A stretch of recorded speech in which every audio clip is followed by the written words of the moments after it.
Don't forget that every day is a beautiful day to be alive. Hi, I'm Angel. I'm on my way to Colorado for a few days off and maybe celebrate the upcoming Hallows Eve, maybe dress up a little. I don't know. It's nice to just get away and put down most of the routine.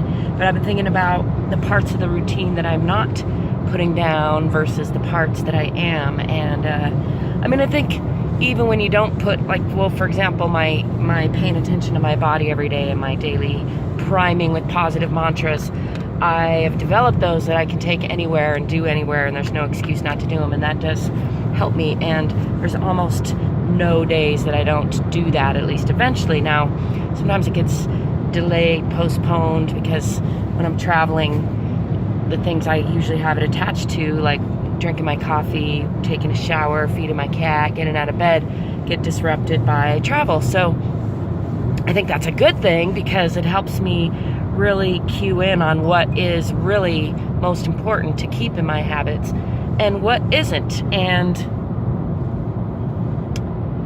it also really highlights exactly those, I know I just said this, but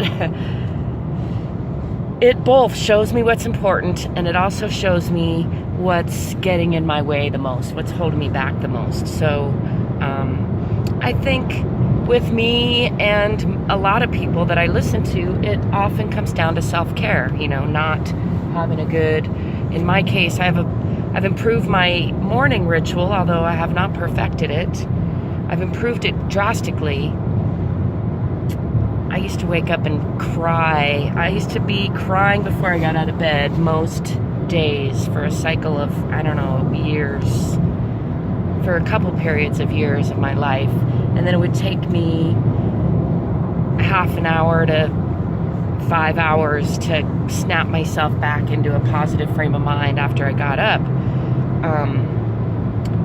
That was easier when my son still lived with me because kind of, gave me a reason to snap out of it faster, and usually by the time he was up and about, I was snapped out of it. However, it's been really nice the last couple years now that it's been pretty steady. There have been a couple little wobble points where for a month or so I've been real emotional and caught up in my negative stories again, but as I've developed positive momentum, believing more and more in myself, developing more and more positive habits, I can't remember the last time that let me think. I do remember the last time that I was crying in bed. Now, I've probably gotten a little bit, like a few tears, caught myself ruminating in my head, and then got up and got into my routine a few times that I'm not counting really. But the last time that my mood had the better of me by the time dawn came around, to a real extreme degree, was probably a couple months ago. But that was one day, maybe two. It was wobbly the next day, but I did a lot of work that day to fix that, to work on that, because I recognized that pattern coming back, and I recognized that that's my responsibility as an adult person who wants to have healthy, happy relationships, to not be walking around other people with this big old bunch of negative baggage, bull crap on me. And I guess that's really what I started wanting to say, is that so many people still are walking around with negative bull crap on them. And I'm not trying to be judgy. Like I just explained, I know full well what it is to fall into that, to be vulnerable to that due to things that have happened to me, just like things have happened to you. And that doesn't make those things right or wrong, but it's still our responsibility as human beings, as adults, to try to heal ourselves when we recognize the wound, when we recognize a pattern of victimization or woundedness. It's up to each of us to find a way to heal. And I've been called a healer. I use air quotes because what I've come to recognize in learning to heal myself, which is how I came to be known as a healer to other people, because they watch me working on healing myself, And I'm not perfect, of course, but I have healed a lot. And I'm 47 and healthier and happier than ever, happy to say. So I've come to recognize that healing is an inside job. Like love is a inside job, like happiness is an inside job. It's up to each of us to heal ourselves, and nobody gets out unwounded. Nobody gets out alive, in fact, at the end.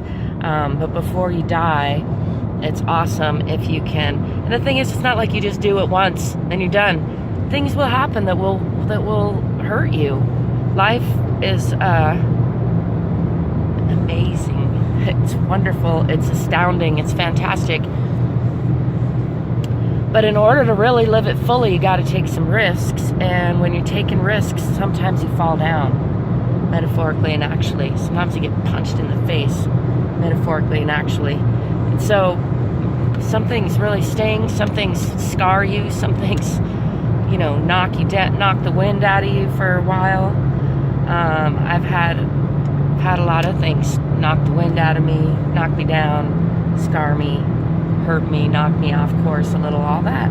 And I know you have too. None of us has escaped that, no matter what, whether from the outside it looks like you got it tough or it looks like you got it easy. Whatever it looks like from the outside, we all know that on the inside we all have our internal struggles with self-worth, with relationships, with with ourself and others. It's part of the human condition, I think, if you're conscious at all. Anyway, let me know what you think. Do you agree or disagree with that? I'm curious to know. I know a lot of times the things we take for granted are things that not everybody believes. So let me know if that's not true or true for you. I'd love to know.